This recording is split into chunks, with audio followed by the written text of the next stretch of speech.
secara umum orang tua itu tugasnya adalah menemani anak menghadapi setiap tantangannya.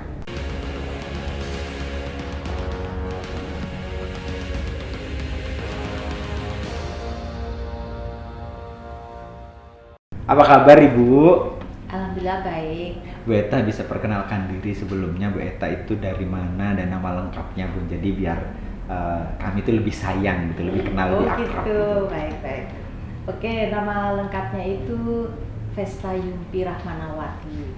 Tapi banyak juga yang memanggil Bu Eta gitu. Jadi itu sama, itu saya juga. Oh gitu.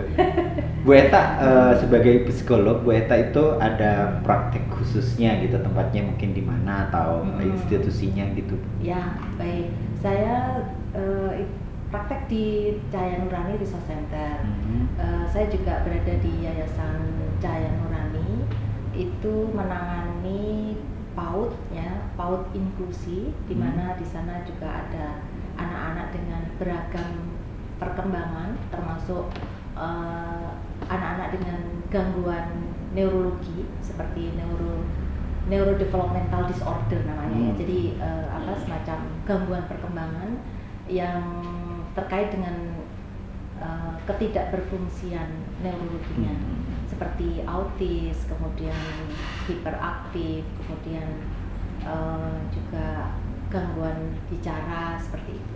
Itu yang bagian selain dengan anak-anak perkembangan yang typical development atau perkembangan yang sesuai dengan tonggak perkembangannya, di Cahaya Nurani juga menerima anak-anak dengan kekhususan perkembangan seperti itu. Oke, luar biasa. Begini Bu Eta, di beberapa hari ke depan gitu ya, ini kan mau ada yang namanya tahun ajaran baru atau kita sebut ada MPLS gitu Bu. Ini kan teman-teman di sekolah atau kawan-kawan guru yang ada di rumah ini kan kebanyakan kalau dari SD ya udah wis ditompo gitu kan. Terus mereka juga masih belum paham bagaimana sih caranya untuk menangani anak-anak gitu Bu.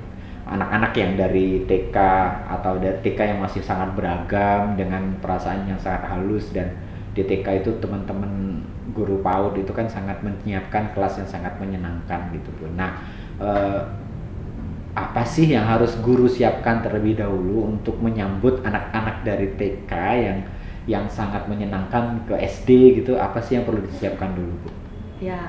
Ya, itu kondisi yang memang akan dihadapi oleh anak-anak karena mereka terbiasa dengan pola-pola yang bermain gitu ya. Belajarnya itu banyak main, tiba-tiba harus belajar dengan fokusnya ke akademik seperti itu ya, dan kelasnya juga tidak sama dengan waktu TK gitu.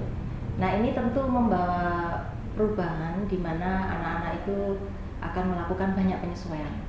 Nah, kemudian dalam penyesuaian tersebut itu melibatkan aspek emosi, kemudian aspek sosial, kemudian aspek kognitif juga seperti itu, dan kemudian juga aspek spiritual juga seperti itu ya. Fisik motorik juga punya peran penting gitu. Nah, untuk para guru tentunya mereka kalau saya sangat mempercayai mereka karena mereka juga terbiasa dengan menghadapi kondisi seperti itu, tetapi tetap seperti membutuhkan semacam refresh kembali gitu ya, untuk bahwa ini adalah bagian yang selalu dihadapi dari tahun ke tahun gitu. Dengan adanya perubahan-perubahan pola belajar itu tentu mereka punya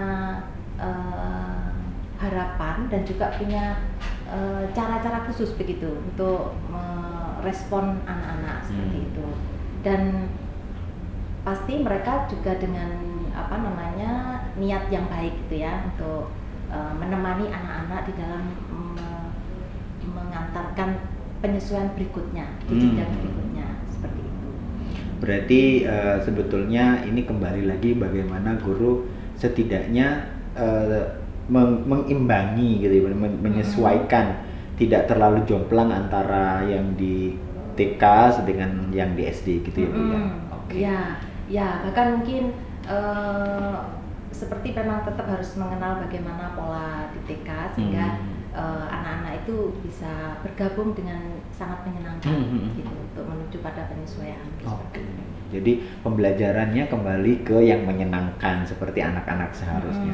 Nah, jadi ada bermainnya gitulah. Oh, ada bermainnya seperti anak-anak di TK gitu ya Bun ya. Ya. Oke. Jadi begini lagi Bun.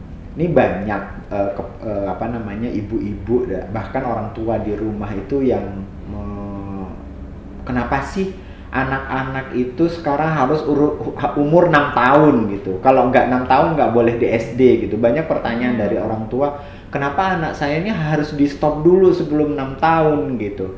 Nah, itu sebetulnya apa sih yang menyebabkan harus 6 tahun gitu Bun? Itu biasanya apa sih?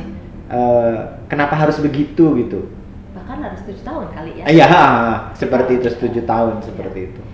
Oke, itu tampaknya standar yang sebuah kelaziman yang mungkin dipakai secara umum gitu ya. Iya. Dengan asumsi bahwa anak-anak dengan usia 7 tahun itu mempunyai kesiapan di dalam mengerjakan tugas-tugas yang sesuai dengan kurikulum yang sudah di SD seperti itu. Nah, tapi kemudian dalam kajian psikologi itu ada apa yang disebut dengan chronological age, kemudian ada mental age. Kalau mengacu kepada mental age itu ditemukan gitu ya, melalui tes psikologi ditemukan bahwa bisa jadi anak-anak usia 6 tahun tapi dia mempunyai kemampuan atau kecakapan seperti anak-anak usia 7 tahun. Biasanya kalau demikian salah satu atau beberapa SD tertentu begitu itu biasanya minta penjelasan dari psikolog. Walaupun ini 6 tahun, apakah benar dia nanti bisa mengikuti atau sudah cukup mempunyai kesiapan sekolah untuk yang SD-nya gitu ya, sehingga minta untuk assessment gitu. Apakah dia cukup bisa mampu menjalankan tugas-tugas di usia 7 tahun seperti itu. Nah, kalau memang mampu sebenarnya boleh saja. Oh gitu. Tapi harus ada dari psikolog harus itu ada kan? Penjelasan dari psikolog. Harus ada asesmen lengkap mengenai misalnya mengenai IQ, mengenai sosial emosional, gitu biasanya ada penjelasan yang lengkap. Termasuk background keluarga, apakah orang tua cukup mempunyai kesiapan mendampingi anak dengan usia 6 tahun menjalani tugas-tugas yang di SD. Seperti itu. Berarti kenapa harus 7 tahun atau 6 tahun lebih gitu ya Bun? Mungkin karena kesiapan anak sebetulnya yang dipersiapkan. Takutnya kalau anak sebelum umur itu gitu ya belum siap, maka dari itu pemerintah 6 tahun atau sampai 7 tahun itu untuk bisa masuk ke SD gitu ya. Mungkin seperti itu ya Bun. Seperti itu. Oke. Karena ada tadi mental age sama chronological age gitu ya Bun ya. Oke. Nah, ini lagi Bun.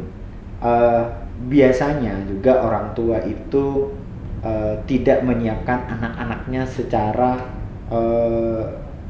secara rinci atau secara perfect gitu ketika anaknya sudah masuk di SD. Itu kan sekarang banyak anak-anak yang kalau tidur agak malam, bangunnya tuh agak siang gitu ya, siang. Bahkan kalau misalkan di TK kan tidak jam 7. Nah, sedangkan di SD ini kan udah jam 7 gitu. Nah, apa sih yang harus dilakukan oleh orang tua untuk mempersiapkan ini? Apakah harus hei kamu kudu gini, kamu SD apa bagaimana gitu supaya ini anak-anak nggak kaget juga. Nah, orang tua di rumah ini nanti bisa mempersiapkan anak-anaknya itu seharusnya bagaimana gitu. Oke, ya memang gini, secara umum orang tua itu tugasnya adalah menemani anak menghadapi setiap tantangannya di fase perkembangannya. Betul. Seperti itu. Jadi misalnya sekarang ini kan lagi mau persiapan masuk SD. Jadi orang tua juga harus menemani setiap tantangannya, apa saja yang dibutuhkan di dalam memasuki SD ini, seperti itu ya. Antara lain termasuk pertama kali misalnya terkait dengan kesiapan kemandirian. Betul. Misalnya ya. Kemandirian itu justru yang utama bahkan nggak apa-apa masih belum akademik yang utama ya, tapi life skill, kecakapan hidup terkait dengan sosial emosional, terkait dengan kemampuan anak bagaimana untuk patuh seperti itu justru malah jauh lebih penting, karena bila anak sudah mempunyai tingkat kepatuhan yang baik, terus kemudian dia sudah mempunyai kesiapan kemandirian seperti itu, terus kemudian anak sudah mempunyai rasa mampu di dalam interaksi sosial, itu justru jauh lebih bisa matang di dalam menghadapi akademiknya. Karena itu modal pertama kali seorang anak, misalnya anak pinter tapi dia tidak bisa jenak, tidak bisa patuh, nah itu akan mengganggu kemampuan konsentrasinya. Jadi seperti hal sepele sepertinya ya, toilet training misalnya. Anak belum bisa toilet training secara mandiri, itu juga pengaruh karena bagaimana dia itu akan menghadapi rasa tidak mampu begitu ya.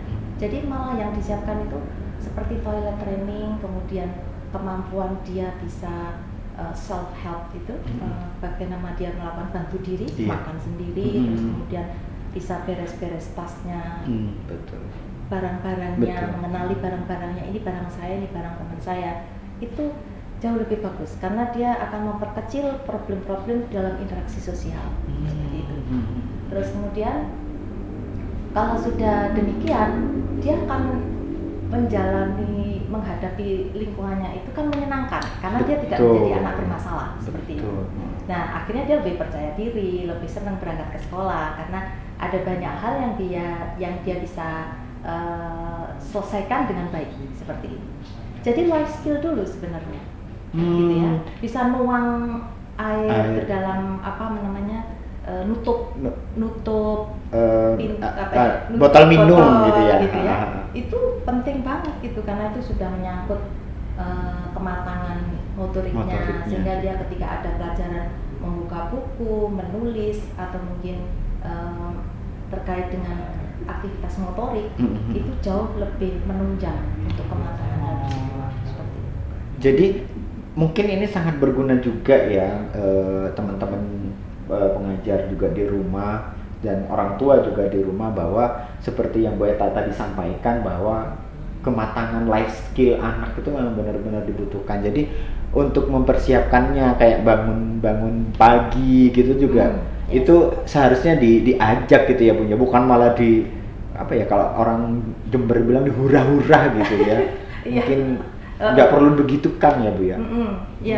Oke. Itu memang bagian ini ya dari kedisiplinan tidur gitu ya. Tidur itu memang, ritme tidur itu memang harus dipunyai dulu. Tapi oke lah, mungkin kalau masih belum dimiliki, artinya orang tua nggak ada terlambatnya gitu. Masih ada peluang untuk bisa ini, walaupun masih harus mengajari mulai awal seperti itu, misalnya mengatur ritme tidur, kemudian agar dia bisa bangun lebih pagi. Terus kemudian kalau memang masih demikian ya perlu kerjasama dengan guru. Ini masih kayaknya kami masih agak telat sedikit, tapi kemudian di situ orang tua bukan kemudian mengesahkan karena mulai TK saya belum ngajarin bangun pagi gitu ya, terus kemudian mengesahkan dirinya bahwa oh berarti nggak apa-apa nih anak aku tolong dong diterima kayak gini, nggak gitu juga ya kali ya. Tapi harus juga tunjukkan komitmen itu kepada gurunya gitu ya. Jadi sementara masih lambat-lambat dulu, tapi saya sedang mengajari dia untuk bangun lebih pagi misalnya gitu. Nanti tidurnya itu mungkin tidak mengatur tidur lebih awal seperti itu. Gimana? Terus selain itu Ibu, jadi tadi yang sangat saya ingat gitu ya, bahwa Ibu juga menyampaikan, Bu Eta juga menyampaikan bahwa jangan kognitifnya dulu gitu. Kenapa harus jangan kognitifnya dulu? Itu ada nggak dari kajian psikologi yang mengatakan jangan kognitifnya dulu deh, life skillnya dulu gitu? Itu ada nggak Bu kajian-kajian yang seperti itu? Kenapa harus begitu? Gitu? Ya oke.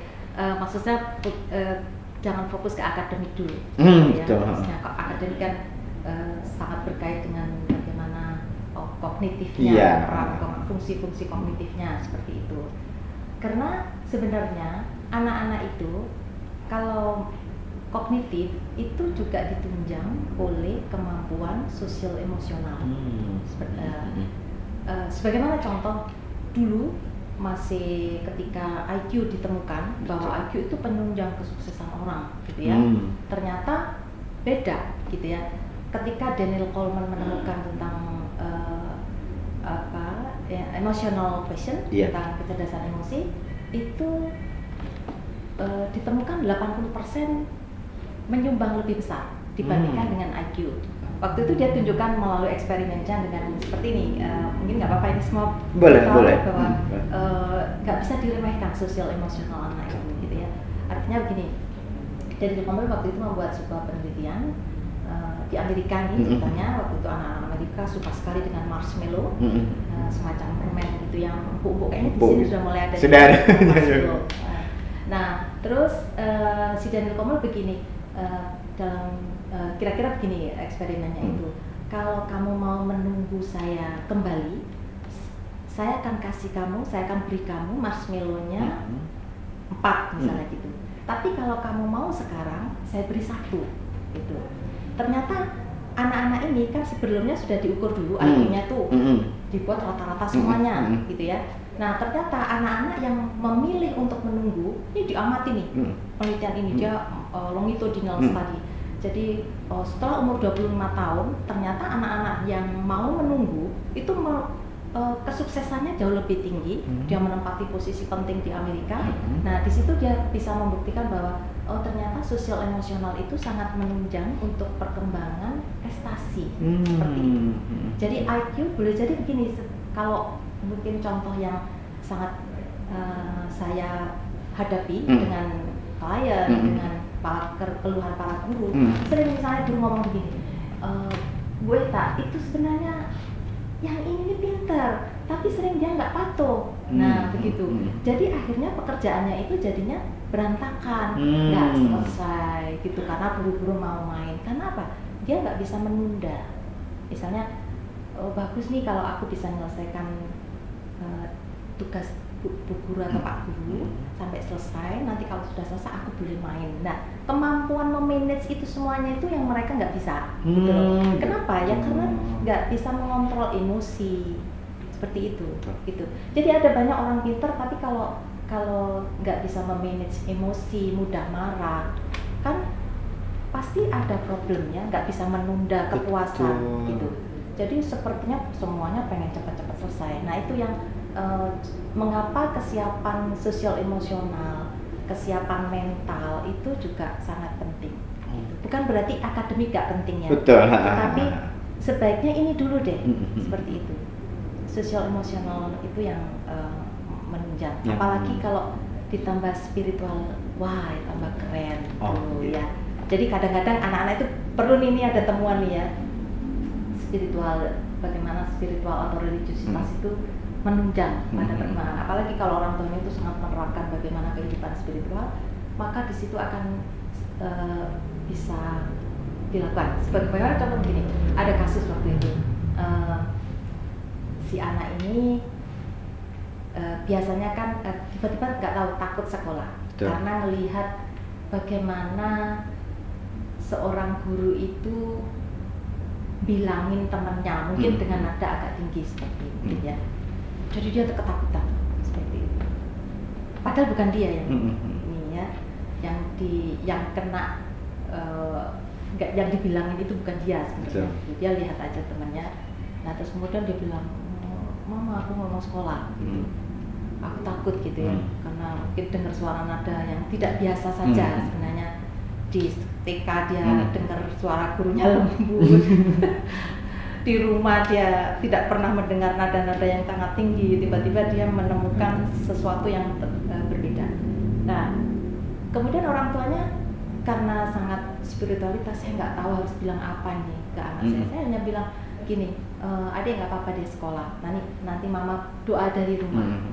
Kalau adik takut, nanti bilang sama Allah, ya Allah, aku takut, temani aku, seperti itu ya. Nah, ketika diajarkan seperti itu, dia percaya karena kan orang tuanya menjalani itu, dan akhirnya dia juga baik-baik saja seperti itu. Karena kan si orang anak kan nggak bisa dong bilangin gurunya ibu Iya, gitu betul. dong, gitu ya kan nggak bisa gitu ya. Jadi memberdayakan anak bisa dengan cara menyiapkan secara sosial, emosional, tapi juga dengan religiusitas. Gitu. Jadi memang peran orang tua untuk mempersiapkan anak itu lebih besar gitu ya Bu ya daripada gurunya. Mungkin gurunya dengan apa yang diketahui, apa yang dengan yang harus dijalankan tuh memang sudah paham gitu ya. Tapi ternyata memang peran orang tua yang sangat besar di sini untuk mempersiapkan semuanya gitu. Baik religiusitas, terus emosional juga ya gitu ya. Nah, ini Bu lagi. Di sekolah itu kan anak-anak itu kan akan menemukan beragam orang gitu ya, yang baru gitu ya Bu ya. Nah, apa sih yang diperlukan atau yang dinasihatkan oleh orang tua di rumah ini kepada anak-anaknya untuk dapat mengetahui gitu macam-macam atau apa perbedaan-perbedaan yang ada di sekolah gitu, apa perlu diajarkan dulu di rumah atau bagaimana? Ya, jadi perlu ya. Jadi anak-anak juga perlu diperkenalkan. Misalnya nanti dia sudah belajar norma yang sangat baik, misalnya kayak orang tuanya mengajarkan bagaimana berbagi, bagaimana mengenal ini barangnya sendiri, ini barang teman, ini mainan saya, ini mainan teman, dan tidak boleh mengambil punya teman seperti itu. Harus permisi. Dia sudah menjalani itu, tapi kemudian tiba-tiba dia menemukan karakter-karakter teman yang membuat dia mungkin ketakutan, ya, membuat dia menjadi tidak nyaman di sekolah seperti itu. Benar, orang tua tetap harus hadir di situ. Tetapi ada tahapannya. Nggak boleh tiba-tiba dia datang ke sekolah, ibu anak saya kok kenapa nggak nyaman. Bisa ditekan semuanya ya kan. Jadi pembicaraan dari semuanya. Nggak boleh begitu juga gitu ya. Jadi yang pertama anak dulu deh. Ya, misalnya diajari menghindar boleh, gitu ya, menghindar. Jadi kalau misalnya ada temenmu yang memaksa, minta uang, misalnya gitu, terus harus bagaimana, gitu ya. Terus boleh diajarkan misalnya kalau misalnya temannya itu sangat agresif misalnya, mungkin melakukan mungkin mukul atau dorong atau bagaimana, itu anak diajari untuk mencari orang dewasa. Jadi langsung diajari untuk lari. Jadi jangan diajari untuk membalas. Karena itu akan menimbulkan masalah baru. Oh, gitu ya Bu. Ya. Orang tua umumnya ngajarinya balas aja, kamu jangan diem aja. Iya. Bukan kamu yang memulai, gitu ya. Nah, saya nggak setuju itu karena sering kali itu menimbulkan masalah baru. Betul. Belum lagi kalau anak kita yang posisinya itu sering tidak berdaya. Tapi posisinya itu yang lebih kuat itu adalah temannya, itu kan beresiko. Nah, kemudian oleh karena itu diajari menghindar dan harus menemui orang dewasa. Menemui orang dewasa itu bisa gurunya atau mungkin bisa kakak kelasnya gitu ya? Seperti itu, dan ya diajari seperti itu. Karena itu jauh lebih aman. Terus kemudian baru kalau memang kok ini anak saya ini kok ngeluh bolak-balik ya, bolak-balik ngeluh terus tentang si anak yang dan sebut temannya itu mesti itu terus, gitu. Baru itu membicarakan dengan guru. Ini bagaimana? Karena kan kalau sudah diukur betul, Pak, ini kayaknya benar-benar gak berdaya ini anak saya menghadapi semuanya ini gitu.